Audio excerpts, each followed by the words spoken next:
the various parts of plant body? Root and shoot. The shoot is made up of what? The stem, the leaves, the flowers, the fruits, the seeds. What are the functions of various parts of plant body? सबका अलग अलग functions है. Roots have absorption of water and minerals. Shoot to support plant and to conduct food and water. Leaves to perform photosynthesis. Flower to undergo sexual reproduction. है ना? And fruit contains the seed, which is a new baby plant. Which plant tissue are involved in transport of water and minerals? इसका answer आएगा the xylem and phloem. The xylem and phloem are involved in the xylem and phloems are involved in the transport of water and minerals. Now, Katia, you know that we need a water pump to lift water at the top of the building. बराबर है? हम लोग को एक water pump की जरूरत पड़ती है, मोटर की जरूरत पड़ती है, जिससे वाटर बिल्डिंग के टॉप तक जाता है. हर एक बिल्डिंग में देखो पानी ऊपर टेरेस पे चढ़ाने के लिए एक पंप रहता है. But how does the plant lift the water from soil up to the canopy without any pump? Soil से लेकर टॉप तक, कैनोपी मतलब ऊपर तक. सोचने वाली बात है. Let's go ahead. Plant obtain a variety of substances like water, minerals, nutrients, food, gases like oxygen and carbon dioxide from its surrounding. ये प्लांट जो होता है ये सारे अलग अलग वैरायटी की चीजों को ऑब्टेन करता है और उसमें नाम दिया है वाटर, पानी, मिनरल्स, न्यूट्रिएंट्स, फूड और गैस. और गैस में क्या दिया है? Oxygen and carbon dioxide. Plant को भी ऑक्सीजन की जरूरत पड़ती है, पता है तुमको? एक सीड जो रहता है, सीड छोटा सा सीड, वो इनिशियली उसका लाइफ जब वो प्लांट बनाता है तो प्लांट बनाने के पहले उसको किसकी जरूरत है? ऑक्सीजन की जरूरत है. कार्बन डाइऑक्साइड तो बाद में फोटोसिंथेसिस के लिए जरूरत पड़ता है. ठीक है? The productivity in plants is mainly affected by non availability of water. Plant का प्रोडक्टिविटी अगर वाटर की अवेलेबिलिटी नहीं है तो अफेक्ट करता है. It really affect the plant. तो water is so important to the plant. हम लोग बोलते हैं ना प्लांट को पानी दिया के. Even I have kept a variety of plants in my garden. Plants are very important, okay, for us. Water is considered as the elixir of life. किसी भी जीव का आधार पानी है. पानी के बिना कुछ नहीं रह सकता. Water constitutes almost 90 to 95% of most of the plant cells and tissues. Plant के सेल और टिश्यू में 90% to 95% वाटर ही रहता है. हमारे बॉडी में कंपैरेटिवली थोड़ा कम रहता है लेकिन प्लांट में बहुत रहता है. Water helps the cells to maintain turgidity. Now, what is a turgidity? Here I will tell you what is turgidity. ये सेल है. सेल के अंदर क्या है? वाटर है या लिक्विड है. उस लिक्विड का सेल वॉल पे प्रेशर रहता है जिसके वजह से सेल एकदम टाइट रहता है. इसको बोलते हैं टर्गिडिटी. Take a pen and pencil or a pencil and a notebook and write down the definition of turgidity. So what is a turgidity? It is the hydrostatic pressure. ये देख रहे हो ना, ये टर्गिडिटी मैंने ड्राइंग बनाया, ये प्रेशर है, ये अंदर से बाहर की तरफ आता है. तो it is what is the turgidity? It is the hydrostatic pressure. कौन सा pressure? Hydrostatic pressure.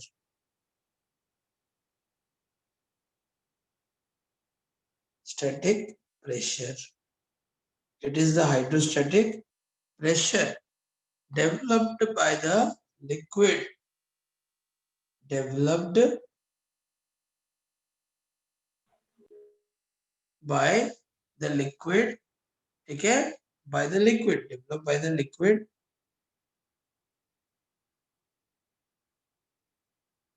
on cell wall. अगर हम बोलेंगे while you are writing the word hydrostatic, why not only the pressure developed by the liquid on the cell wall? Because वो pressure बाहर से भी तो आ सकता है.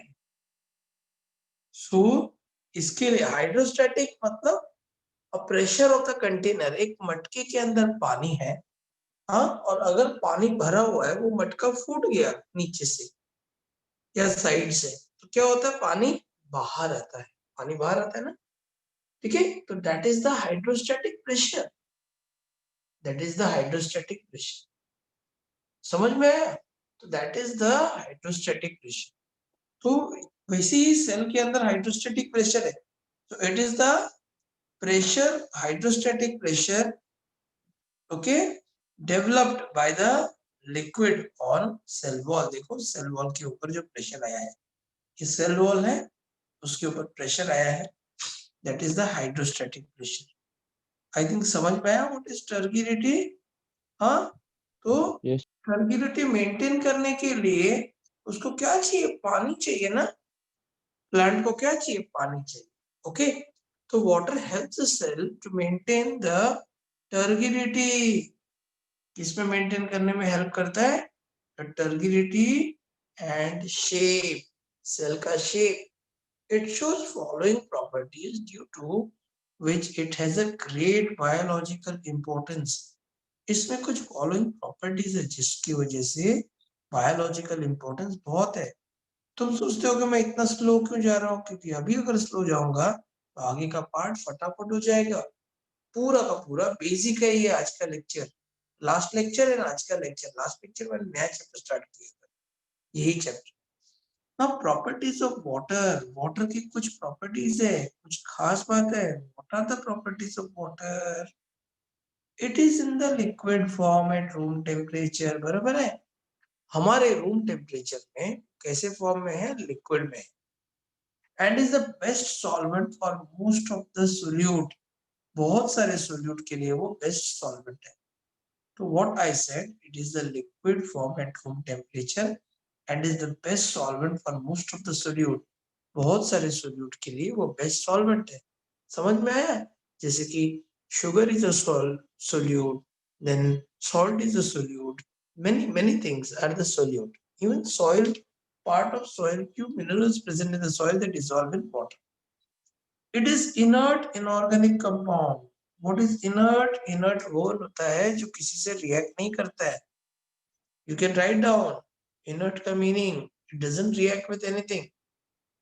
Any substance which when do not react with anything is called as inert. So it is an inert. Inorganic मतलब it do not contain any carbon compound. Organic मतलब carbon compound वाला substance. Inorganic मतलब it do not contain any carbon compound. And with neutral pH, you know pH, potential of hydrogen. pH is potential of hydrogen. P और H का meaning. वो एक pH scale होता है. There is a pH scale. The pH scale क्या होता है? 7 is neutral, below 7 is acidic, and above 7 is alkaline, basic. तो वो neutral pH में रहता है कौन? Water, pure water. Due to this, the water is the best, okay, transporting medium. इसके वजह से water is the best transporting medium for dissolved minerals and food molecules. इसके लिए वो best transporting molecule माना जाता है for minerals, समझ में आया, and food molecule. Now it is the best aqueous medium. What do you mean by the word aqueous medium? Aqua मतलब होता है water. Aqua का मतलब क्या होता है? Water. The word aqua, aqua का मतलब होता है water. ठीक है, देखो एक्वागार्ड है ना, aquatic animal, नाम वैसे दिया रहता है ना। The word aqua means water. So dissolve aqueous medium for all biological reaction occurs in the cells. It is essential raw material of photosynthesis. हम सबको पता है photosynthesis क्या है, तो water बहुत ही essential है for photosynthesis.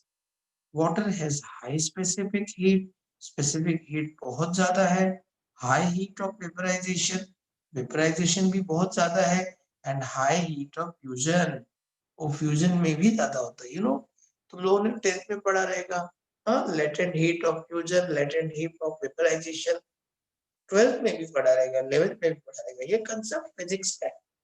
And water relation में आता है उसकी। Due to this it act as a thermal buffer.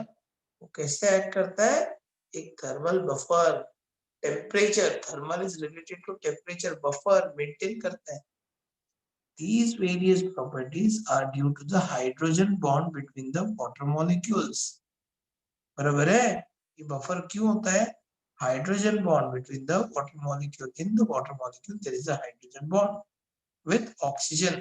Okay, I hope you understood this part. Let's go ahead. What is the hydrogen bond? क्या है hydrogen bond? What are the meaning of specific heat and heat of vaporization and heat of fusion? What are the adhesive and cohesive forces? ना, बराबर है? ये सब questions तुम्हारे दिमाग में आता है एक्चुअली ये सब पढ़ते वक्त, लेकिन ये फिजिक्स का पार्ट है, तुमको पता होगा। हाँ, अब water molecules have a good adhesive and cohesive force of attraction. अब ये एडहेसिव फोर्स क्या है और ये कोहेसिव फोर्स क्या है? देखो बच्चे लोग, ये तुम समझ लो, एक लकड़ी है, वुड। क्या है ये? क्या है ये? वुड है। क्या है? वुड है। अभी एक वाटर, अभी ये समझो, मैं एक काम करता हूँ, जरा अलग से ड्रॉ करता हूँ। ठीक है, ये वुड है। ठीक है, अभी क्या करेंगे हम लोग, इधर थोड़ा वाटर डालेंगे तो वाटर को अट्रैक्ट करेंगे। तो force of attraction between the water and would, ये वाटर का, ठीक है, और वुड का जो फोर्स ऑफ अट्रैक्शन है, इसको हम बोलते हैं एडिसिव फोर्स। क्या बोलते हैं? एडिसिव। तो force of attraction between the two different molecule is called as adhesive force. तुम चाहो तो लिख सकते हो नोटबुक में, मैंने बोला था निकाल के रखो। So what is the adhesive force? The force of attraction between the different molecule. It is the force of attraction between the different molecule or different substances. Okay, that is the adhesive force. Now we are going to study cohesive force. What is the cohesive force? Achha, you must have observed that when there is one drop of water, जब पानी का एक बूंद दिखता है, पानी का एक बूंद है, एक ड्रॉप ऑफ वाटर है, उसके बाजू में एक और ड्रॉप ऑफ वाटर आ जाता है। ठीक है, तो दोनों मिलके क्या बन जाते हैं? बड़े वाटर का ड्रॉपलेट बन जाते हैं। मतलब वाटर मॉलिक्यूल आपस में एक दूसरे को अट्रैक्ट करते हैं कि नहीं करते हैं? करते हैं ना। तो it is the force of attraction between the same molecule, है ना। वाटर वाटर सेम मॉलिक्यूल होता है। पानी देखो किधर से निकलता रहेगा, जाता रहेगा। तुम लोग बचपन में खेलते वक्त देखे रहोगे, पानी जा रहा है, सामने एक और पानी का बोतल आ रहा है, ड्रॉपलेट आ रहा है, उसको वो मिला के एक बड़ा ड्रॉपलेट बन जाता है। So what is the cohesive force? It is the force of attraction between the same molecule or substances. What is a cohesive force? It is the force of attraction between the same molecule or substances.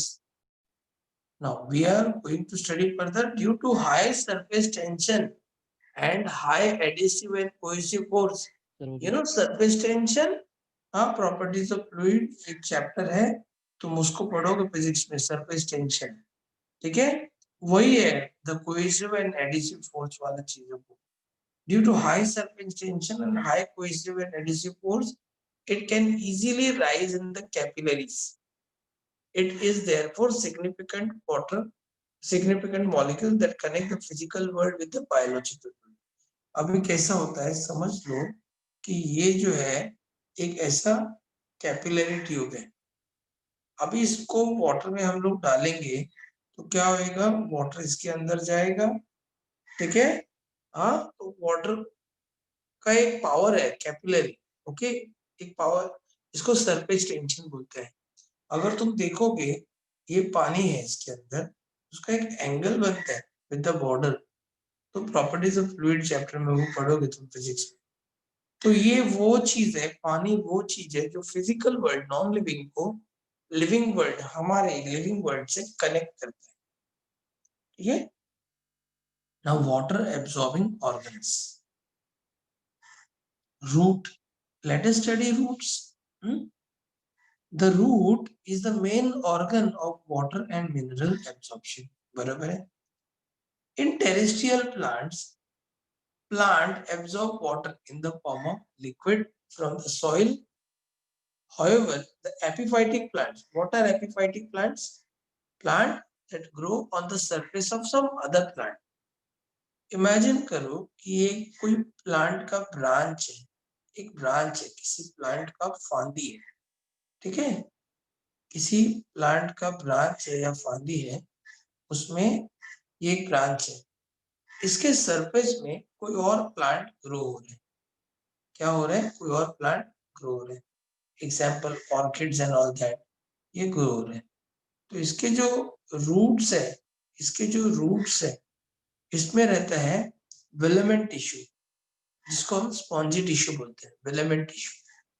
ये क्या करता है? Atmosphere से moisture जो रहता है atmosphere में, moisture, atmosphere में क्या रहता है? Moisture, that is water vapour, वो एब्सॉर्ब करता है और ग्रो करता है। समझ में आ रहा है? तो क्या लिखने का? Epiphytic plants like orchids absorb water vapor from the air with the help of epiphytic roots having specialized tissue called as filament tissue. Filament tissue को spongy tissue भी बोला जाता है. It is also called as spongy tissue. You need to draw all these things and write. You know that? हाँ, तुमको ये करना चाहिए. हो गया तो बोलो मुझे. The typical root जो है, a typical root is divisible into 4 different regions. 4 region में दिए हैं. The zone of absorption, the epidermal cells, that is epiblema cells, form unicellular hair-like extensions called root hair. मैंने last time बताया था. The outermost layer of the root is called as the epiblema cells or piliferous cells. ठीक है. ये root का outer most layer को बोलते हैं हम लोग एपिब्लेमा या पिलिफेरस सेल्स. वो प्रोजेक्ट होता है. देखो ये प्रोजेक्ट हुआ, लंबा हो गया ना, उसके अंदर वैक्यूल है, साइटोप्लाज्म है, न्यूक्लियस है, सेल वॉल है, सेल मेम्ब्रेन है, सब कुछ है, माइटोकॉन्ड्रिया भी. वो एक लिविंग सेल है, उसका लाइफ 10 to 15 डेज है बस, उसके बाद नया होता है. Then it has power to, you know, it increases the surface area. देख रहे हो पूरा सरफेस एरिया बड़ा है. ऐसे कितने सारे रूट हेयर्स होते हैं ना. तो ये क्या करता है? It increases the surface area for absorption of water. Let us go the structure of root hair. The root hair is the cytoplasmic extension और प्रोलोंगेशन ऑफ एपिब्लेमा सेल्स. मतलब क्या बोल रहे हैं? हाँ, मैंने लास्ट टाइम बताया था ये रूट हेयर क्या है? Outermost cell, cytoplasmic extension. समझा? साइटोप्लाज्म इसके अंदर से बाहर की तरफ एक्सटेंड होते हैं. इधर चले गए. तो root hair is a cytoplasmic extension और prolongation of epiblema cells. Epiblema cells का each root hair may be approximately 1 to 10 mm long. एक रूट हेयर कितना हो सकता है? 1 mm से 10 mm. 10 mm मतलब 1 सेंटीमीटर होता है long. And a tube like structure, वो ट्यूब जैसा है. It is colourless. कैसा है? कलरलेस है. अनब्रांच्ड है, ब्रांचेस नहीं है. शॉर्ट लिव्ड है, लाइफ उसका कम है. एफिमेरल. एफिमेरल मतलब short lived. Okay. And very delicate, बहुत ही डेलिकेट होता है. It has a large central vacuole. उसका वैक्यूल जो होता है वो बड़ा होता है और सेंट्रल होता है. देख सकते हो तुम. You can see in the diagram. It has a large central vacuole. You can see the diagram. Vacuole, है ना? It's very large and central. huh? It has a large central vacuole. Surrounded by a thin film of cytoplasm. वो thin film of cytoplasm देते हैं. plasma membrane and thin cell wall. एक thin cell wall होगा, which is two layer. The outer layer is composed of pectin and inner layer is made up of cellulose. Imagine करो ये cell wall है, क्या है ये cell wall? इसका दो लेयर है, outer और inner. ठीक है, cell wall का दो लेयर है. outer किसका बना हुआ है? pectin और inner cellulose का बना हुआ है. outer किसका बना हुआ है? pectin. outer is pectin and inner is cellulose. ठीक है, आउटर किसका बना हुआ है? पैक्टिन का बना हुआ है. ठीक है, और इनर कौन है? सेल्यूलोज. ये पैक्टिन का है और ये ब्लू वाला सेल्यूलोज का है. ठीक है, यस आगे जाते हैं. The cell wall is freely permeable, but the plasma membrane is selectively permeable. तुमको मालूम है सेल वॉल जो रहता है आउटर मोस्ट कवरिंग, वो फ्रीली परमिएबल है, सबको आने जाने देता है. जो प्लाज्मा मेम्ब्रेन है वो सिलेक्टिवली परमिएबल है, सिलेक्टेड चीजों को ही आने जाने देता है. Water available to the roots for absorption. Now plant absorb water from the rhizosphere. Rhizosphere का मतलब है the micro environment surrounding the root. वो environment जो root के आजू बाजू में होता है. Water present in the soil occurs as gravitational water, free water. जो soil में होता है पानी, उसको gravitational water बोलते हैं. Hygroscopic water दूसरा टाइप है, hygroscopic water. कंबाइंड वाटर, देखो अलग अलग टाइप का वाटर, चार फॉर्म में वाटर है soil. Hygroscopic water, gravitational water, capillary water, हाँ ठीक है, and combined water. Water particularly deep due to gravity, gravity की वजह से डीप एकदम नीचे चले जाते हैं पानी धरती के, तो उधर से प्लांट तो खींच नहीं सकता है, तो ये अवेलेबल नहीं है. ग्रेविटेशनल वाटर प्लांट को अवेलेबल नहीं है, बराबर है. The water percolate deep due to gravity in the soil and is called as the gravitational water. This is not available for the plant to absorb. Next देखते हैं fine soil particle. बारीक बारीक soil particle imbibe और absorb water on the surface. तो ये छोटे छोटे soil particles हैं, ये क्या करेगा? water को अपने surface में hold करके रखेगा. तो ये plant ले नहीं पाएगा क्योंकि उसको लेने के लिए बहुत energy लगता है. तो वो उसको हम बोलते हैं hygroscopic water. ये plant को नहीं मिलेगा. Water in the form of hydrated oxides like silicon, aluminium, bauxite and all that ores, उसमें होके रहता है, उसमें से पानी तो निकलेगा नहीं, उसको combined water बोलते हैं. It is not available for the plant. ठीक है, it is also not available for absorption. Small amount of water is held in pores between the neighboring soil. दो पत्थर या दो soil particle के बीच छोटे छोटे खड्डे होते हैं और उस खड्डों में वाटर रहता है neighboring soil में. Due to capillary, वो capillary की वजह से, and this is called as a capillary water and is available for plant. ये plant के लिए available है capillary water. ठीक है,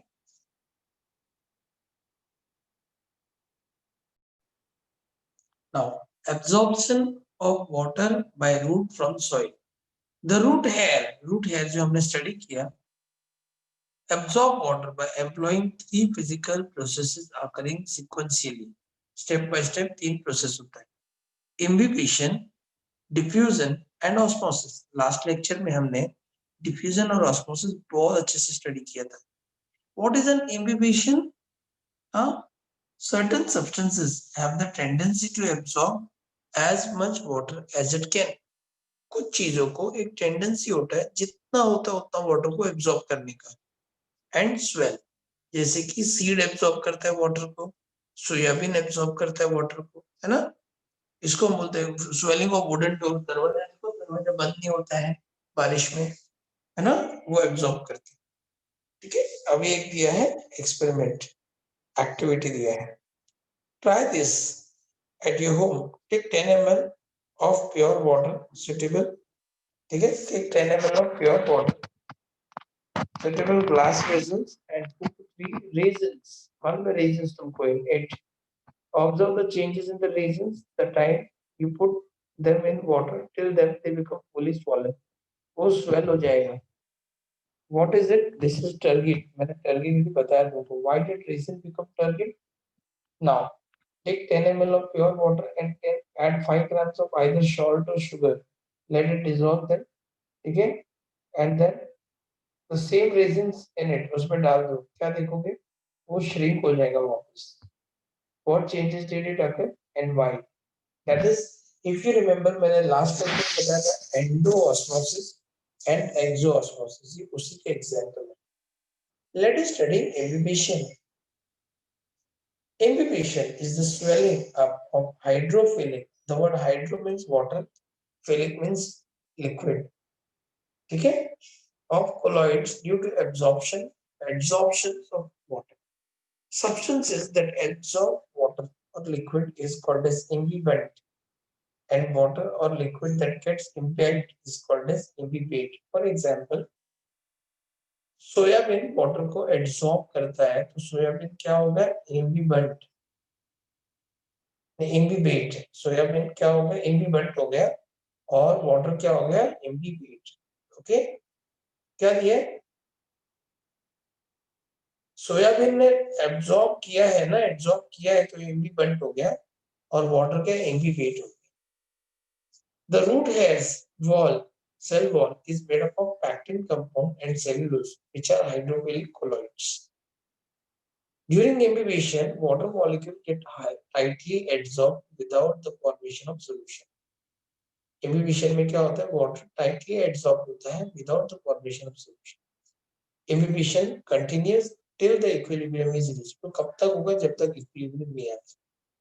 In other words, water moves along with the concentration gradient. Water moves along the concentration gradient, higher to lower concentration. Imbibition is significantly a soaking of seeds. बराबर है सोक करना, पानी सोक करना. ठीक है, swelling up of dried raisins, kneading of flour, etc.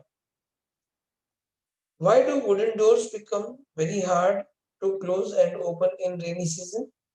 It is due to imbibition. Now, what is the diffusion? Diffusion का मतलब क्या होता है? It means to disperse. Diffusion can be defined as the movement of, ये मैंने सिखाया last lecture में, ion, atom, molecules of a substance from a region of higher concentration level to a region of lower concentration. The movement is due to kinetic energy. You know what is kinetic energy of the molecule? Diffusion continues till the equilibrium is reached. Thus, water passes into the cell by diffusion through a freely permeable cell wall. Water is now at the interface of cell wall and plasma membrane. Diffusion results in the diffusion pressure. इससे क्या होता है? diffusion का pressure create होता है, ठीक है? Which is directly proportional to the number of diffusion particles.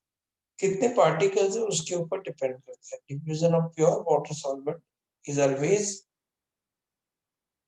zero, more than the diffusion pressure of the solvent in a solution.